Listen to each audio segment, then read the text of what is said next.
Whoop, whoop. Ooh, it's the On Facebook. Well, it says in mine, it says meeting is now streaming live on Facebook. So ooh. Hi, Christine. How you doing? I'm great. How are you? Pretty good. Good. For those of you who don't know me, I'm Jennifer Goulden. I run Entourage Media and the Entrepreneur Life community here in Kitchener-Waterloo. Um, I've begun doing the entrepreneur interviews. So basically, I get to talk to whoever I want and ask whatever I want and learn as much as humanly possible from the local pros that are doing it, doing the thing, doing the climb, building their empires, having the challenges, failing, winning, all of the things in between. And Christine is definitely one of those. She's not had, she's not just writing her own paycheck overnight. It's been a climb for sure. So Christine, introduce yourself. Okay. Well, as Jen said, my name is Christine Dainard, and I run a company called the Buzz Tour Company here locally in Kitchener-Waterloo. And I take people on small group day trip adventures to discover Norfolk County's emerging wine and cider scene that's happening there. And it's kind of a big surprise to most people what's going on in Norfolk. And when I say Norfolk, most people are like, huh? Where's that? Well, Norfolk is like southwest of here, about an hour and a half southwest of here. So we're talking Turkey Point, Port Dover, Simcoe, Long Point. That general direction is where I take people for day trips, and it's a ton of fun. It's a great day. That's the gist of what I do. Anyways, I hope that's what you were asking. Right. So why did you choose Norfolk? Well, actually, it's kind of a funny story. Okay. I think probably like many entrepreneurs, I found myself in the corporate world and I was slowly drowning and I was miserable and I was in a total funk. I And totally get that. yeah, and I was really suffering from mental health, like my mental health was really suffering, and I'd actually taken about 3 months off of work because I just had to unplug from it. It was overwhelmed. I always described it like my brain was short circuiting. That's how I felt. And Oh, now when I reflect on that, I realize that that was my body. That was my body's last notification saying, hello, like, what are you doing? This is not right for you. You need to get out of here. So anyway, so a long story short, or maybe a and you long took story long, 3 months off, you said. 3 months. Yeah. So that's that, it's serious when it's not like I need a mental health day. I'm out of it for 3 months and I Oh can't yeah. function. Oh yeah. Yeah. I think too, like there's still so much stigma around mental health. And, I'm a really vibrant, fun, outgoing, optimistic person. You really So, are. You're right. like your own sunshine. So when I chose to leave work or when I had to, I was really forced to. I mean, I wasn't operating properly. And so when I was leaving work and I got a note from my doctor because I went to him and I was like, I don't know what's going on with me, but like, I can't function.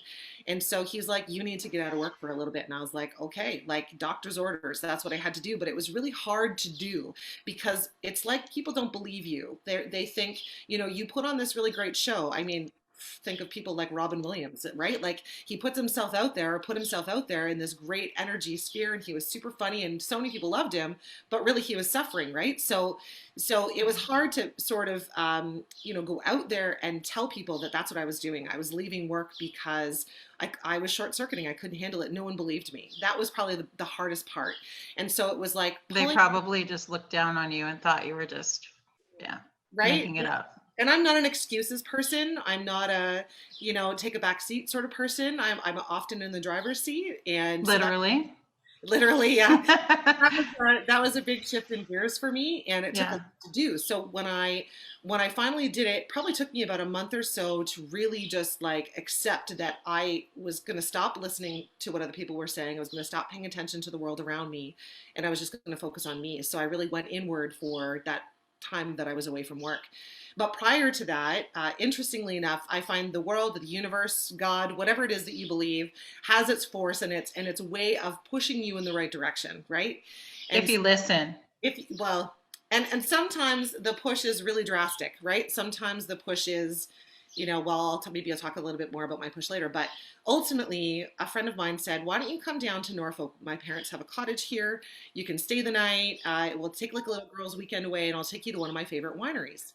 And I was like, Norfolk? where's Norfolk? And wineries, what? Like, so she told me where Norfolk was, and then I was like, there's wine there? Like, how did I not know that there was wine there? It must be like, and honestly, in my head, I tell people this all the time. In my head, I had like, like farm country in my mind and like farm Yes. wine in the kitchen sink. Like, that's kind of how I envisioned what it was going to be like. And so I go out there for the day and, get in the car, we go to this winery and we get to one of the wineries out there is called the Burning Kiln. Oh, And I've it's sort heard of of that one. yeah, it has its big story. Like it's called the burning kiln because often in the tobacco industry they used tobacco kilns to dry the leaves of the tobacco, and often they would go up in flames because they were like these little wooden houses, and they would put this little fire in the bottom of them to make the air dry so that the leaves would dry, and often they would go up in flames. So they called the burning kiln because it is a former tobacco farm, and they still have some components of the former tobacco farm there. So it just they pay homage to the environment and to the area, and they really respect the area and the space that they're in. So that's what they've called themselves. So I found myself in this glorious July afternoon on a weekend, sitting on this patio overlooking this beautiful vineyard. I could Hmm. oversee Lake Erie in the distance. Really? I was drinking this fabulous wine, and I was like, how the hell did I miss this? It's like a 5-minute drive from Turkey Point Beach. I'm like, I've been there thousands of times. How did I miss this? So we're sitting there on the patio, and with my friend, we're chatting away, and I'm like, this is like, I'm just in awe. Like, it's just gorgeous. It's so, and I needed, clearly, this is before I took my mental health leave. I needed to unplug so much. Right. So, like, it's like the typical 9 to 5 where you're so stressed out. You need to take the weekend away because you need to get out of the space that you're in, right? So here I was in this place, and the manager came over to our table, and she's like, do you have any questions? And I said, yeah, I want to know if anyone's doing wine tours out here because this is beautiful. Like, this is incredible. And she said, at the time, she said, well, actually, no one's doing that yet. And I was like, I'm Hmm. going to do that. Like, literally, the words fell out of my mouth. I'm going to do that. I don't know where it came from. It just kind of like came Just like that. just like that. And so here I was sitting on this patio, we're enjoying our wine, and I'm sure wine inspired some of the conversation and the ideas I was getting. Everything is an amazing idea when you add wine. Totally is. And So yours literally, that works in 100 different ways. literally, and I always tell people brainstorming and wine is like a beautiful combination. So I think we've done that. I think we have. Yeah. So I just started making notes in the napkin right there and then. I was like, all of a sudden my ideas were just rolling, and the creativity, I just couldn't stop it. But I think and I don't know if a lot of people go through this, but I was so in my cloud of the corporate world that I was in and felt this need to stay there. And this is what I had to do. And I had to somehow see it through. And this is a commitment that I made, blah, blah. I told myself all kinds of stories. And so this idea that I had kept taking a back seat. But I'll tell you, the dream never, ever went away. It was like, I couldn't stop thinking about it, couldn't stop thinking about it, couldn't stop thinking about it. That's amazing. And it's if one of those ideas, right, where I don't know if just entrepreneurs have this. I think it is. I think we're the lucky ones. But you get the idea and you get that rush of adrenaline, and you just it's almost like drinking, Yeah. and then you can't stop. Like you said, you're writing down your ideas and your heart's kind of going faster. I think that's an entrepreneur thing. Yeah. I hope it is, because it feels like it's ours. It feels like it belongs to us. Well, and I think there's like this incredible sense of freedom that comes over you when you think about creating your own thing and rising above the space that you're in and doing something different than everybody else, and kind of creating your own space. There's something really exciting about that, really creative about that. And so, I just couldn't let it go. It was like this nagging like thing that just kept coming back to me. And frick, my whole house, I had notepads everywhere, everything. Like I was always thinking about it. And so it wasn't until I took that mental health leave, and I was getting near the end of that mental health leave when I had to go back to work. And you're like, I can't. I was like, I cannot do this. And Mm-hmm. so I went to work, and I was there for maybe a month. And I mean, I was so tapped out. Like I was just not. I just couldn't function there, right? I was just so tapped out of it. Well, and after that leave, had it been effective, you should have been feeling like bright-eyed and bushy-tailed and ready to get back to work. So there's an issue when Right. even 3 months doesn't do that. Yes. And so I did something kind of crazy, and I don't necessarily recommend every entrepreneur approach their business quite like I did. But I was sitting at my desk one day and I was like, this is over. I can't do this anymore. I am like up here.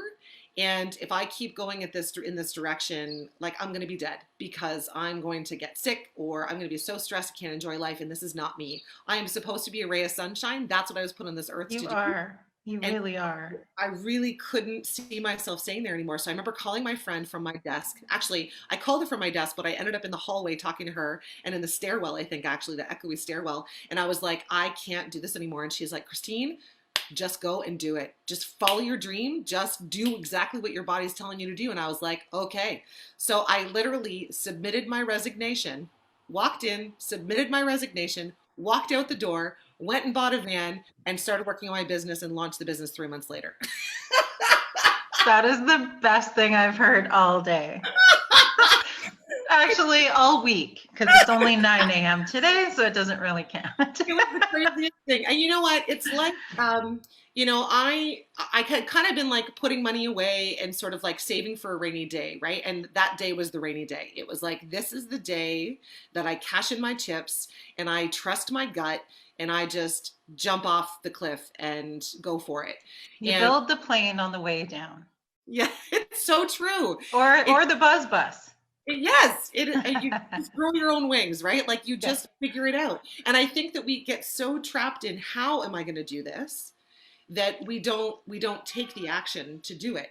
And so Yeah, we it, just plan it to death, and and you make your lists and you never stop making the list. That's the difference. It's okay to get inspired and, in a flur, I love notebooks.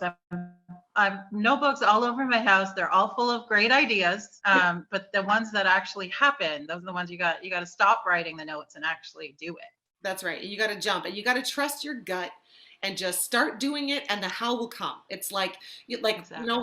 when I started this, like I bought this van and I was like, holy shit, I just bought a van. I don't have a job. I'm like, I got you, and you're basically putting yourself in a position. You're forced to make something happen, right? You're forced to live through this dream that you've just created for yourself. So you're right. When you first introduced me and you said, it's been a slow climb. Sure, it has, because when you're creating anything from scratch, it takes time for people to recognize what you're doing and to see that there's benefit in joining you in this mission, right, that you're on, and to come and explore with you and to invest their money in and believe in you, right? And so it takes a little bit of time to do that, but man, oh man, is it ever worth it? That's amazing. And I totally imagine people believing in you right from the beginning. Because like you said, we were put on this earth to be a sunshine, and you really do attract people to you. So it just makes total sense that you're running wine tours in Norfolk. Like, come on, obviously. Yeah, yeah.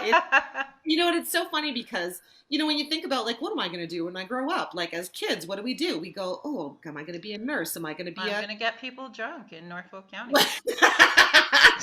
but that's the thing. We don't dream in that space, right? Certainly not when I was a kid, right? But No. we don't dream in that space because we're kind of programmed already to go, okay, what job, what 9 to 5 am I going to be blocked into?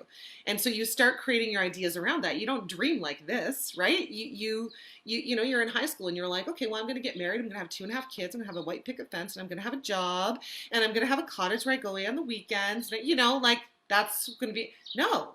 Oh my God. Like I have the life furthest from that. So it's nothing that I ever imagined I would be doing, but it is my soul speaks to me when I do it. It comes out of me. I just love it. It's So that's how you know that you made the right decision. 100%. Yeah, absolutely. I Yeah. totally love that, and I completely get it.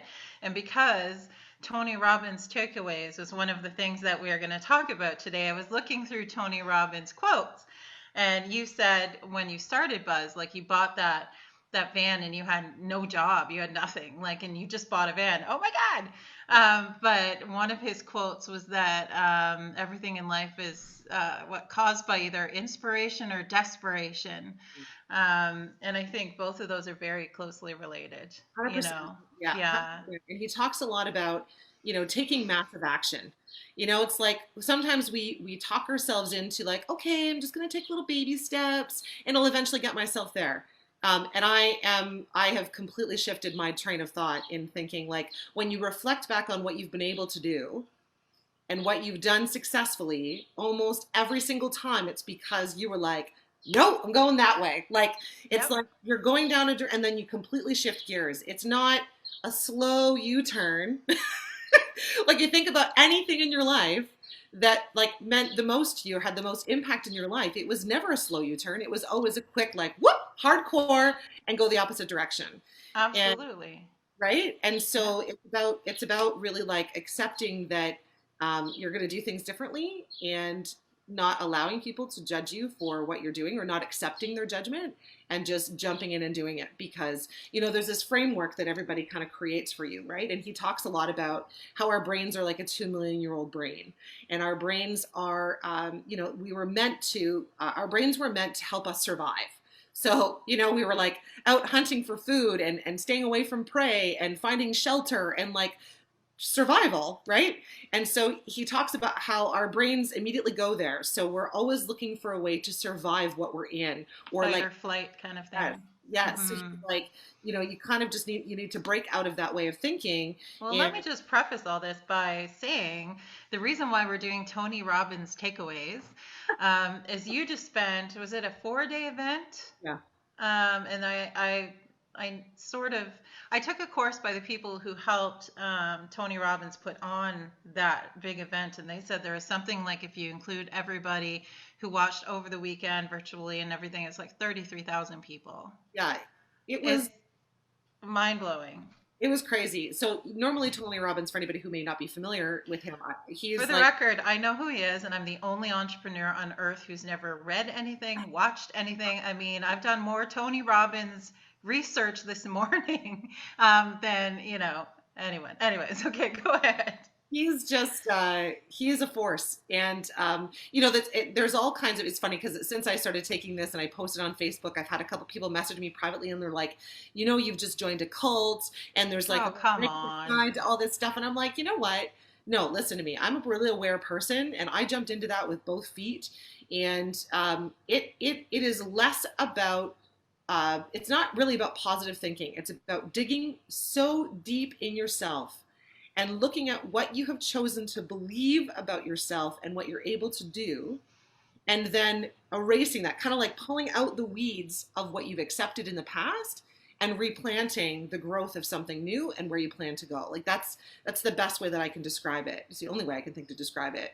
And Yeah, so and there's like so much energy and just I've seen little clips, and it looks. I mean, okay, sure, it looks cultish, but cultish, no more cultish than going to church or getting together in a community center with people at the PTA meeting or whatever. It's just it's it's just everybody trying to inspire everyone else in the same room and the energy that comes with that. Sure, maybe there's dancing involved. oh, Apparently there is. there's like, And yeah, you're basically standing for like 12 hours a day almost, were like you standing? not entirely, but I would say a good half of the day you're standing, and a third of So the you're day still you're firing on all your neurons are firing on all, yeah, like all systems go, right? all systems go. And his theory is that you change your whole physiology when you change your state of mind. And when you're jumping up and down, for 15 or 30 seconds, you crank up some tunes and you literally jump up and down. You put your arms up above your head and you're literally jumping up and down. You feel like an absolute moron the first few times that you do it. But once you get to the other side of doing that, you think about any time you've ever gone dancing, you feel amazing. You can't help but Yeah. smile, right? Gets your So blood pumping yeah, and so it's like it lets the oxygen through your blood. It allows your blood to flow properly. All the cells in your body are working at an optimum level. And when you're done jumping up and down, your brain is like on fire. You're like ready to go. So your creative juices flow, and all the things that seemed really hard when you were in a state of mind that was like kind of like, you're down, you're like things are really hard. How am I going to do this? It's not working for me. And then you snap out of that and you jump for 30 seconds, and all of a sudden you can't help but everything lifts, and you get out of that 20 or 30 seconds and you're like, you've got the answers. You're ready to well, go. and the difference is the person that's like, oh, you joined a cult, right? Like, that person didn't just jump up and down. for 3 minutes straight. And if they had, they'd be like, okay, what the hell's going on? And how Yeah. can I do more of this? You know what I mean? Yeah. Um, it also kind of, I mean, there's something about being an entrepreneur and you want to share your idea with all the people that you love that are around you. But sometimes, and not, not to be mean or anything, these people that you do surround, that are your closest circle, your family and close friends, they're not necessarily the biggest cheerleaders because they want to look out for you. So they want to say, oh, what about this? Oh, what if you go broke? Oh, have you thought about this? Oh, that's a cult. That's a bad idea. Blah, blah, blah. And they're not trying to be assholes. They're just, well, some of them might be. um, but for the most part, they just feel like they're looking out for you. And of course, they've known you since, I don't know, grade 3 or something. So they don't look at you the same way that you look at yourself when you're envisioning where you're about to go with your business, Yeah. right? So there's something to be said for who you listen to. You Yes. can love them and have them in your world, but not necessarily listen to their feedback when it comes to taking a leap like this. Yeah. Well, and I think too, like the biggest thing is that we generally look outside of ourselves to be validated and know that what we're doing is the right thing. But the truth is that we actually don't need any validation from anybody else. We just need to follow what's inside. And so if we do what's right for us, like I followed the steps of what I was supposed to do. I went back to school when I became a newly single parent. I jumped into a new career thinking I need safety. I need to work 9 to 5. I need to do all these stories I told myself about what I needed to do. And maybe at the time that is what I needed to do. But I needed to follow my heart. And I'll tell you that the day that I got the job in the corporate world, I was not excited. That's not a good sign. For me to be not excited is like, I like mean, you're excited about sunshine and like coffee and seriously, I find things to be joyful about. My yeah. my goal in life is to live as happy of a life, and happy comes from being joyful. It can't be happy all the time. People ask me that all the time. They're like, "Oh my God, how do you stay so happy all the time?" And I'm like, And they well, roll their eyes when they say it. yeah, the truth is that I'm not happy all the time, but I choose to live a joyful life. And I choose to do the things that inspire me. I choose to take big leaps and do crazy things. I choose to, do things differently than other people because I see other people are doing and it's not working. It didn't work for me and it's not working for them. So why Yeah. do I want to keep doing this thing that's not working? And it certainly isn't, I'm not following my heart. So I think that when our heart is our best compass and it always knows. And, I think that what happens is that we go through life and we go through, like what you were saying, our families, our friends, maybe not meaning to, squash our They're dreams. not trying to be jerks. No, They but it think they happens. know better because they knew you when, you were pulling each other's hair in grade 3 or whatever. Yeah. Like Well, to them, you're still a child. exactly. And not only that, but like when they were younger, this is what you do. You go get a full-time job. You support your family, whether or not you like it, you stick it out. Like that was the mentality in the former generation. So, I think it's a lot about just coming inside and remembering to reconnect with our instincts and follow what's inside of us as opposed to paying attention to what other people are doing or looking for their affirmation. No, we need to come inside and go, what feels right to me? What do I want to Right. say yes to? What am I going to let go of? Because I can only do so much in this life, and if I'm going to live a joyful life, I need to move forward with the things that bring me joy. And Absolutely. one of the greatest things that he teaches in that program is that you can get into a career, is run a small business, you can do whatever you want, but if your goal is always just to succeed in your business, but you're not working on fulfilling your life in other ways, you can achieve all the success in the world, but you can still be miserable. Absolutely. And so, it's like we need to fill our hearts with joy and grace and gratefulness, but then we also need to have goals to heighten what it is that we bring to this world and how we give back. So, it's so funny how through my whole life, I feel like, it's funny because you're not the first person to refer to me as somebody who is like a ray of sunshine, right? And my dad used to always say, you have such a magnetic personality. Yes. And I took those soft skills kind of for granted, I guess you could say. And I didn't lean into them like I'm now leaning into them. So I first thought, oh, no, I have to go back to school. I have to get a career and I have to be, have to have all these hard skills on paper. And the truth of the matter is that I feel so much more successful now that I'm leaning into my soft skills and I'm leaning into what I do best, and I'm leaning into giving my energy to other people and bringing joy to other people. It's my gift. It's what I bring. And so Yeah. when you And lean you into do give that, your energy to the people around you. You don't just, it's not just the Christine show, it's something that you share. And you yes, must share the heck out of it in those buses, in the buzz, the buzz. yes, there's a buzz going on in the buzz for sure. Yeah, for sure. Yeah. Absolutely. Well, okay. So, what do you think was your biggest takeaway? I mean, I'm sure there was so much. 4 days of Tony Robbins. Oh my God. Like, I think Yeah. I'm signing up for the next one. I think I You have to. have to, But honestly, do it with me in November. I'm going to do it again. okay. All Yeah. right. It's a date. Okay. But what would you think is your number one? Because you've done Tony stuff before, right? Or would this have been your first Well, I went to event? see Tony Robbins in Toronto, where he does this like Tony Robbins and Friends. So throughout, it's a single day event, and throughout most of the day, it's other people that have either worked with him and or that he fully respects and have great, things to say. And you listen to them for the first good portion of the day, and And then then Tony he's the Robbins, keynote. yeah, and then he finishes the day, and so you see him for about 4 hours, and he brings this level of energy and teaches you about this physiology change in our bodies, and when we literally when you jump up and down, you change the brain activity and how your body is operating, and you're able to work at a much higher level. He calls it peak state. So when I got a little taste of that, I was like, well, I want to learn more about this, and I need to uncover more about why when I leave that event, that 1 day event, I go home and I don't maintain that. Why is that?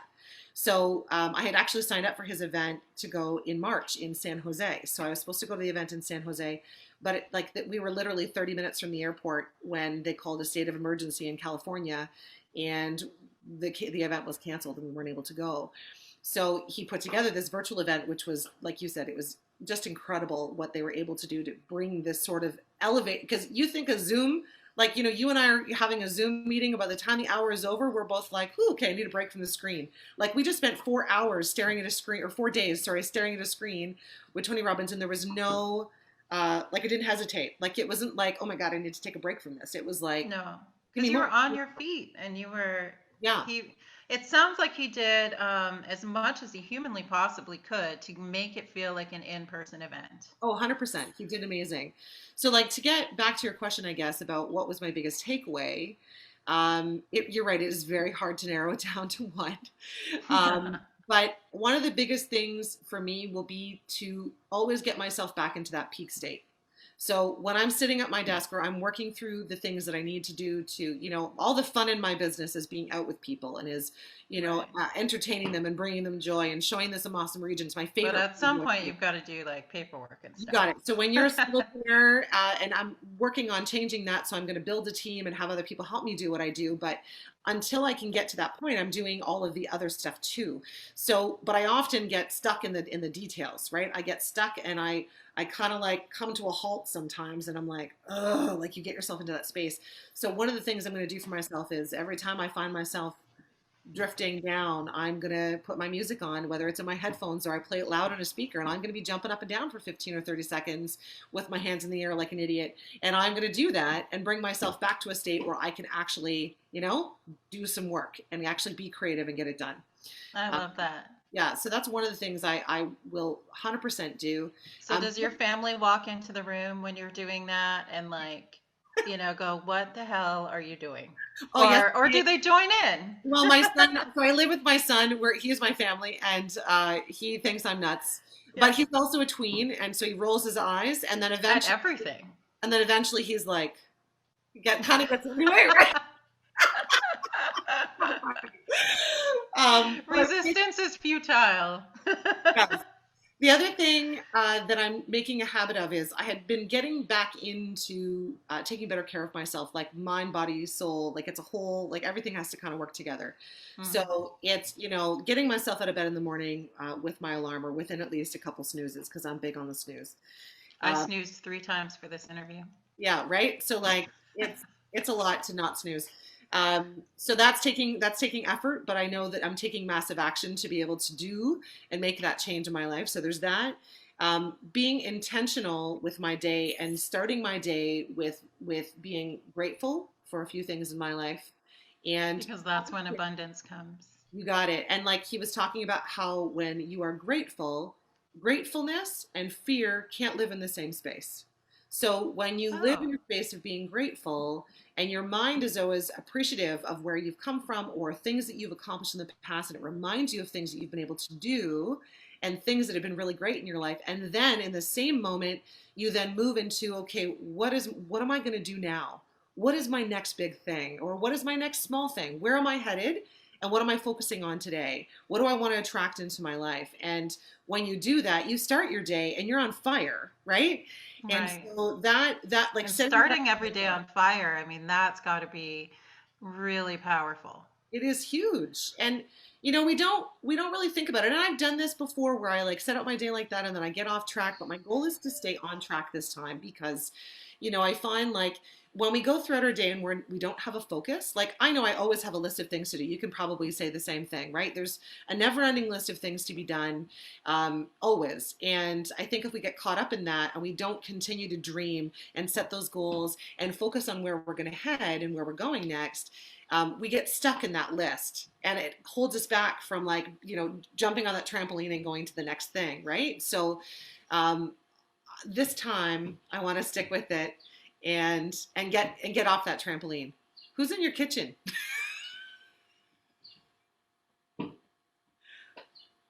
Oh, I can't hear you now all of a sudden. There's somebody in the kitchen just wandering around, making some noise. We're live streaming. What this is what happens when you live I stream. would embarrass him for everybody, but he's in his robe, so Yeah, well that'll teach him. If you showed everybody in his robe, he would yeah. probably do it. Well, you know what? He'd probably love it. He'd be like, "Fine, I'm going to do it again tomorrow."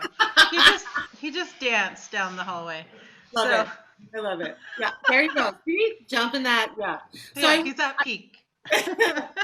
I would say those are the couple things that I'm going like because you can't come out of that event and do everything, right? Like I left and I was like, wow, like I'm on top of the world. I And then it's know. like, okay, how do I pick a couple things? Because if Yes. you focus on everything, it's like, oh my God, it's a lot to digest, right?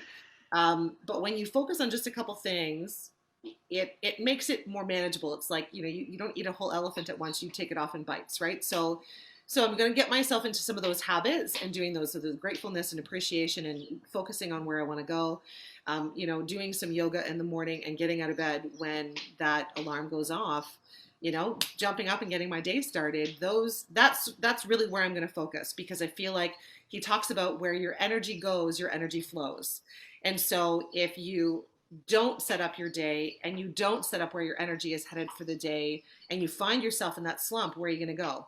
You're And then you end up kind of going in circles and then you get distracted and then you kind of do something else. And next thing you know, the day is over and you're like, I'm just going to watch TV with a glass of wine or call a no. friend. And like the day is gone. All of the opportunity is gone. Yes, yes. So I think one of the greatest things that I learned is that it's really, and not that I didn't know this before, but there's something about it that solidified for me. It's like if we take out that time and really enjoy ourselves when we're taking time for us to be fulfilled, to love on and have more compassion for our family and friends, and to really get more joy and enjoyment out of them and out of that time with them, or the things that we're doing to enjoy life. And right now it's hard, right? Right now there's not as So much, hard. right? Yeah. We have to be really COVID creative. sucks. Yeah, it does, but we have to be really creative. What's that going to look like, and how do we get outside of that space of there's nothing to do now because it's Well, if Tony Robbins can do an event for 33,000 people using a Zoomzilla or whatever it is he's doing, then we can figure out how to hang out with our friends and family.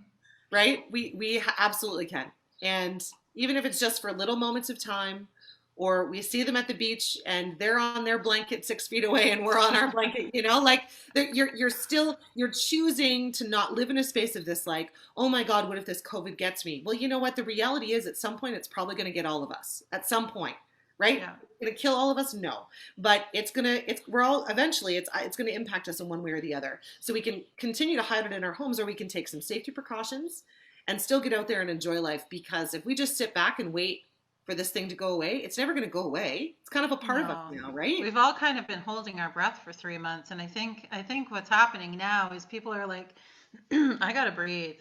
I Yeah. have to take a breath, and I'm just hoping that, like, because we're all feeling it. I've seen more people in the last couple of weeks than in the last 3 or 4 months. But I just hope that when we're taking this breath and just going, okay, I can't take it anymore, that we don't go the opposite way and all of a sudden here's like COVID round 2 or whatever. It's a balance, but like you do have to make an effort to sort of safely, as much as possible, get back to life. Yeah, and find that joy, because it's hard to live between your own four walls and to Yeah. just spend that time. Especially for someone like you. Oh my God, like I've been dying. Like I'm an introvert. So for the first solid 2 months, I'm like, this is the best thing that has ever happened to me. And me, I'm like a hamster in a cage. I'm like, Get me out. Yeah. I mean, but even even as an introvert, like I've hit my limit now. I think I would like to see human beings more often. That yeah, would be nice. yeah. Yeah. And And like to for see the expression, like, so I've done a couple of tours. So I just reopened my business a few weeks That's ago. awesome. Congratulations. Oh my God, it feels so Woohoo. good. And, I'm really encouraging people to come in their bubbles. And, in the van, we wear masks in the van, and, Mm. not perfect, but it is what it is. But I went through the first couple tours, and here I am projecting my voice through my mask as Yeah. I'm driving, through the plexiglass that's behind me, separating me from my passengers. And by the end of the second tour, my voice was so raw from like trying to project. And I'm a loud person, but like, projecting your voice through all of these like walls basically is really difficult to do. So you need a microphone. So I put out on Facebook the other day, hey friends, I need to help, because every microphone system I've tried hasn't really worked great. And I'm Hmm. like, because I'm only doing small groups and there's no bus right now. It's me and the Buzzmobile, right? It's me Right. driving my awesome Honda Odyssey. It says catch the buzz on the side. You can't miss it. There's 4 to 6 people can go in the back. Everyone's wearing Whenever I see it around town, I'm like, I know her. And it's so, actually, little digression, but I remember buying the van, and of course I was so excited, but at the same time I was like, oh my God, because when I first planned the business, it was like, I'm going to have this like 12 passenger van. I'm going to do I'm going to take all these people. And then reality set in and budget set in. It was like, what's Yeah. possible? And, the overhead cost is just too great. So a friend said to me, why don't you just get a minivan and do small groups instead and see how it goes? And it's so funny how it has become my most popular tour grouping. And even though I was offering larger groups in the bus and people were coming in groups of up to 20 last year, and I grew the business more than 50% last year. It was so great. That's amazing. But the majority of my tours were still in the van, and people love it because it's personal, it's intimate, it's just your group of people. And now there's the added element of, it's safe. We're wearing masks, everyone's protected. There's plexi between me and them, so they're in their bubble, I'm in my bubble. And now, of course, I have found a way through a friend, Eric Hashuli, who I'm sure you know, Thunderstorm Productions here in KW. He responded to my Facebook thread along with a few other people, but because he's a DJ and he's used to doing He knows all the things sound related. So Absolutely. he's hooking me up. He's like, I'm gonna have like a microphone. My passengers are gonna have a microphone. Oh, that's Music, cool. whole nine. So the energy of the day won't change because COVID has gotten in the way. I'm just finding a way to work around the challenges that are in the way, because I can't yell at people for 8 hours a day every day, because it'll kill my vocal cords. So I've had to find a way to still bring the joy and the energy of the day without completely losing my voice doing it. Yeah, because you can't sustain that. So, and that's when you go to your people. You go to your peeps and you ask help within the entrepreneur community, and you get like the ultimate answer. I think people need to do that more often. I wish I did it more often. It's funny. I think that we've been sort of conditioned to just go it alone. Just keep going. And I Well, don't want to bother, we want to look like we know all, we have all the answers. Like we, you know, but none of us do. no, no. And it's so silly that we try to pretend that we know all the answers. So, I'm the first one to So call it true. out. I'm like, you know what? I don't know this. If someone asks me a question, I'm like, I don't know the answer to that. Let me find out. Let me be resourceful and get out and go and find that answer for you, and I can get you that answer. But we don't all know everything. So I'm super No. grateful that Eric is going to come and he's going to install this thing in my van. He's going to take care of it for me. And because I'm like tech what? Like Tech I can push what? this button. Perfect. That's all I have to do. Great. But setting that stuff up, it's not my forte. And I think Yeah. that as entrepreneurs, and I'm sure you've had other people in these interviews say the same thing. It's like we're not all going to be great at everything, and so No. if we spend our time on the things that we're not great at, it takes our energy away from the things that we're really great at. So if we can work toward, getting other people to help us with this stuff that we're not, it's not our focus, and put most of our energy over here where we can do some real good, then Well, so many of us try to be a jack of all trades, right? yeah, I mean, there's independence in being an entrepreneur, starting your company, building your empire. But there's also kind of intelligence in knowing, like, it's okay to gain new skills and to do as much as you can, bootstrap, as they say when you're starting. Um, but you don't have to know all the things. You can totally delegate. You can ask for help. You need to know, even financially, if you like figure out how much time am I spending on this and what is my time worth. There needs to be a line in the sand where you go, okay, yep, okay, I'm gonna go talk to Eric and he's gonna fix me up or whatever. yeah, 100%. Yeah. So, and I think too, like, especially in the state that we're in, with COVID, and, I'm like, let's take it off of the table of being the number one topic of discussion. Let's find something new to talk about. Let's find something else to do and to bring joy into our lives instead of focusing on this thing that we're all fearing and that we're like living in this like scared space. Let's pull ourselves out of that. Let's focus on what we can do. How can we move past this? What can we do differently? I'll be the first to say that when it first struck, first I was shocked, then I went into some serious grief. Like, I mean, I was in tears most days, hiding in my bed for days at a time because I did not know what to do with myself. My business had been shut down, that's where my headspace went. And as soon as I was given the go that I could open my business, I was like, oh my God, like what? Like I wasn't prepared for it. I didn't know it was going to come. But then when I got there, I was like, okay, like I can do this.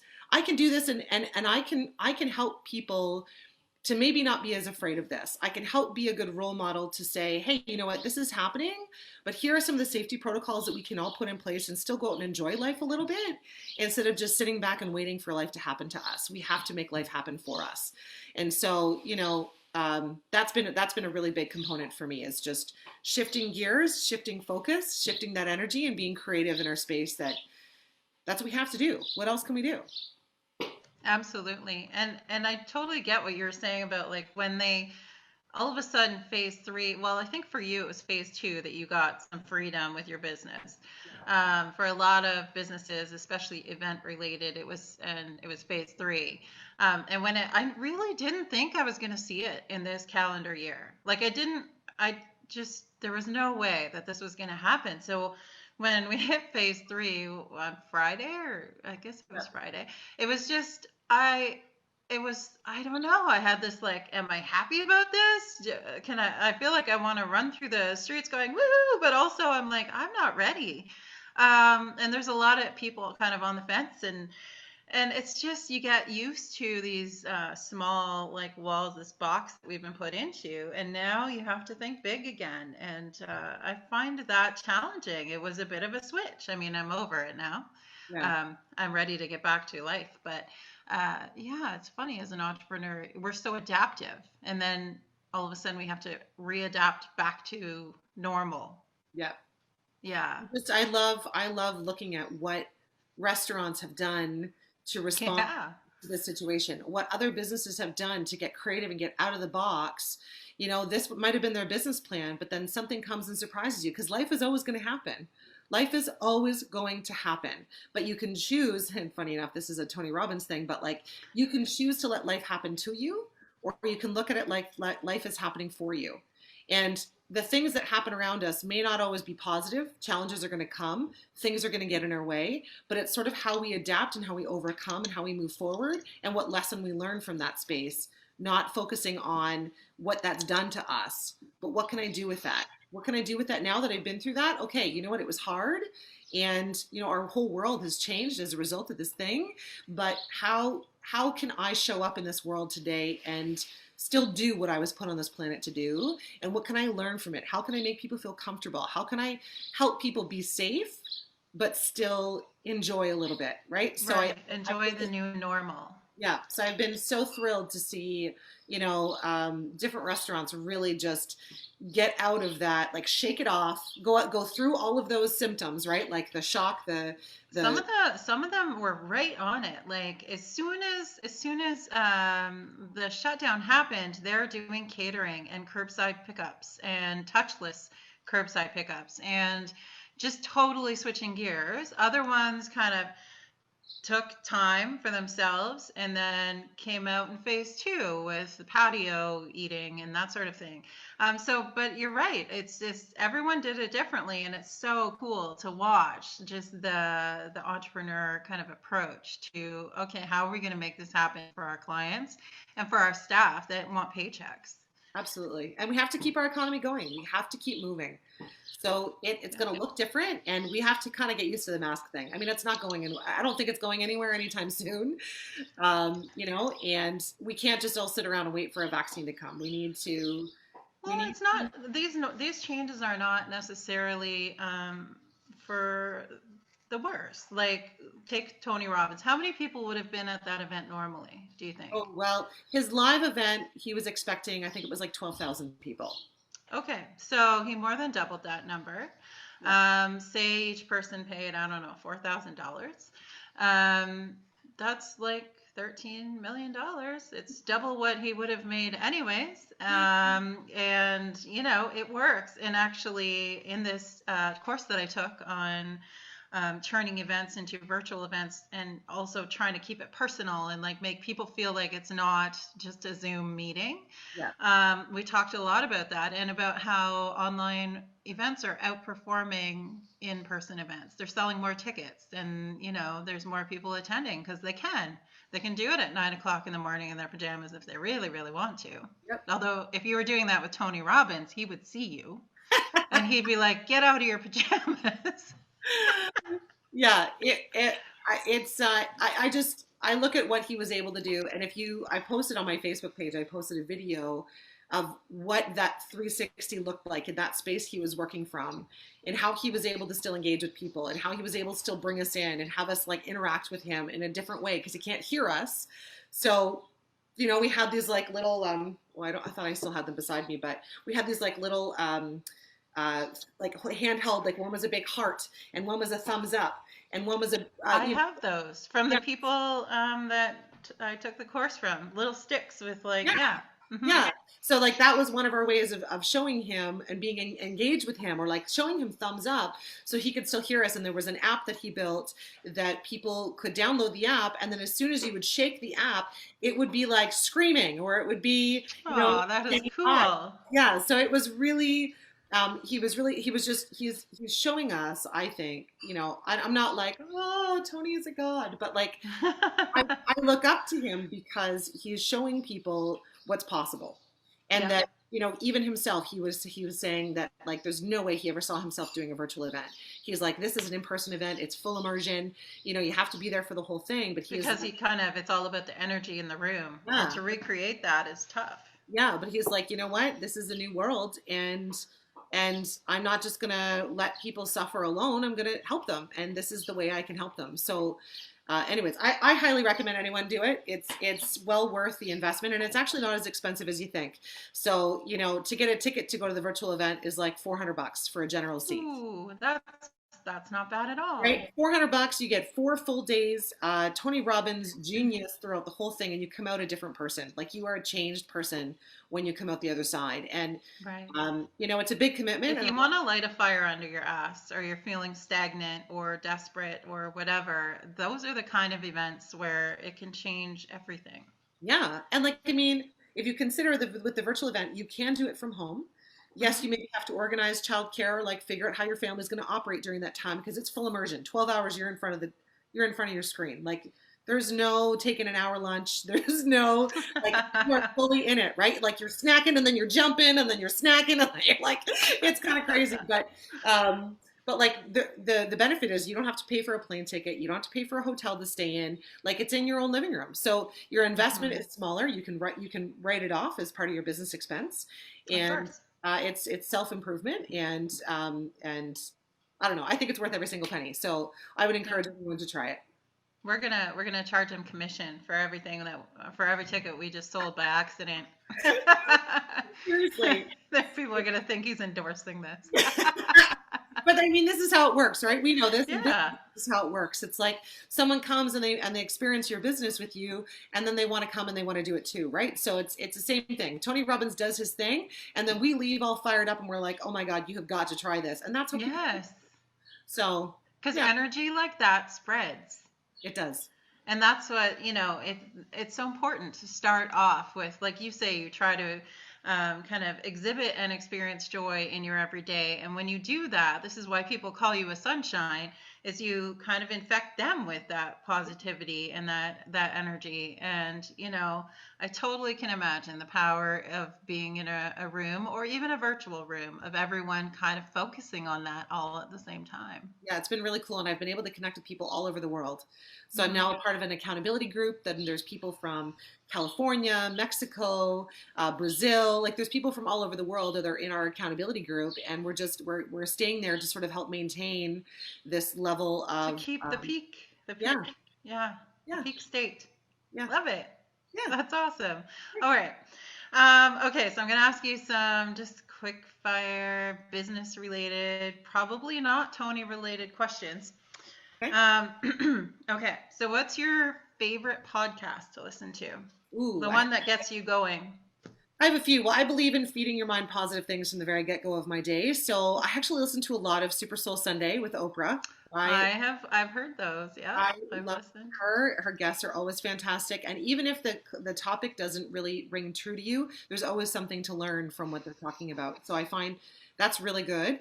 I love actually just newly started listening to Amy Porterfield, I think is her name. Oh yeah, course from scratch. Yeah, she's just got great energy, and she does. So I really enjoy her, and of course now I'm forgetting off the top of my head who else I've been listening to right now, but I would say that those are two of the ones that I feed from, and get some really good energy from, and some good kind of like life lessons. It's sort of always a little reassuring when you're like, okay, like I'm not alone on that. So that person's been there, and I can learn from that. So absolutely, yeah, the ones that speak to you instead of down to you or over you, there's something to be said there. I also started listening to the local podcast Balance and Bliss with Kim Holmes and Jerry Mondo, and they're such a great tag team. So I enjoy them, and they're local, and I love to support them. So I also listen to them, and that's been really good as well. So. And how do people find Balance and Bliss? Actually, I meant to plug them in my last interview because they're local. Yeah, you can just, in fact, you could have them on for an interview. That'd probably be a really good one. I just might. You just go to whatever podcasting source you use. So if it's Apple Podcasts, and just search in the Balance and Bliss podcast, and it's right there. Sweet. Yeah. Awesome. Okay. That's cool. So one of Tony Robbins' quotes is, "The past does not equal the future."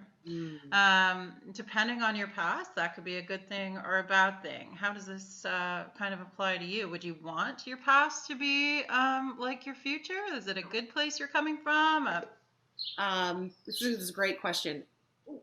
I spent a lot of years being told to be quiet and make myself smaller than I am. I wasn't accepted in many groups because I'm a big personality. I have a lot to say. I bring a lot of energy that a lot of people are like, whoa, like where'd that come from? And because I was different and I'm not in a box, I was really told to basically shut up for a long time.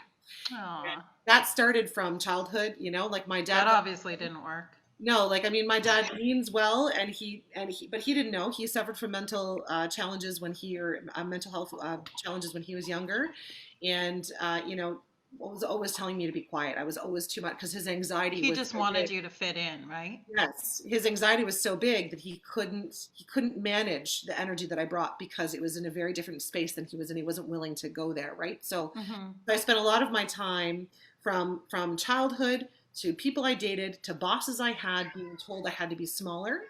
And so one of the biggest things I think I overcame and finally put it like in the ground this weekend was I am not who people think I am. I am greater than the things that they say about me, and I am worthy of everything that I can attract when I put all of my energy into something.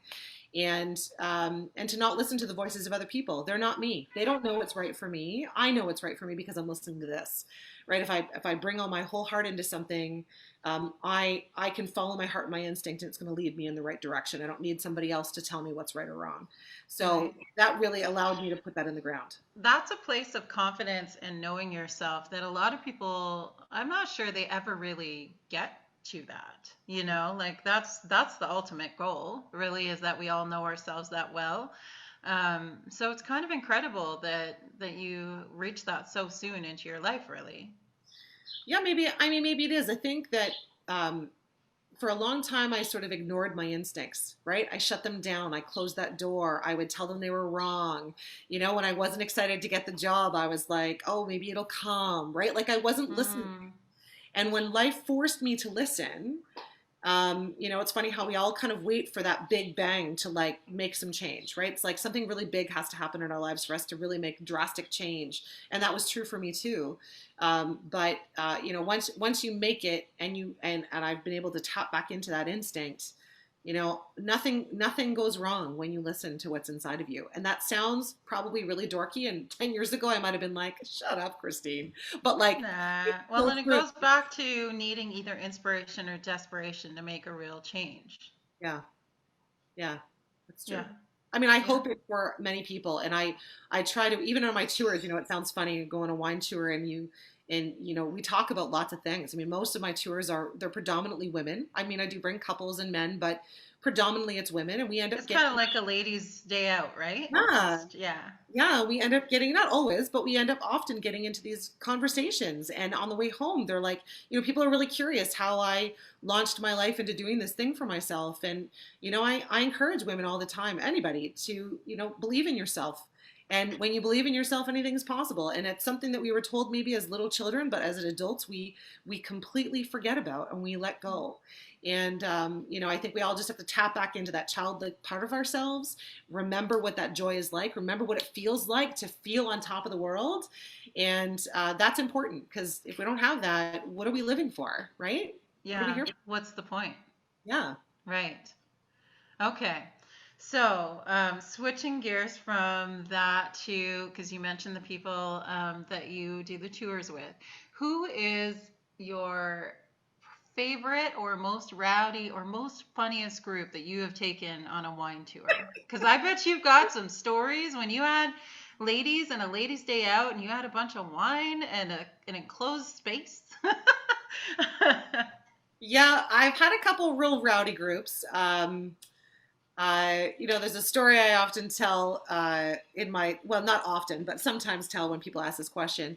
But I had a real rowdy group that was coming on a bachelorette, really lovely group of ladies, like a mom and the daughter who was the bachelorette. And actually, that particular bachelorette has come on several of my tours. So, like, it's a repeat thing. The story is not a repeat, but the event for that day was pretty funny.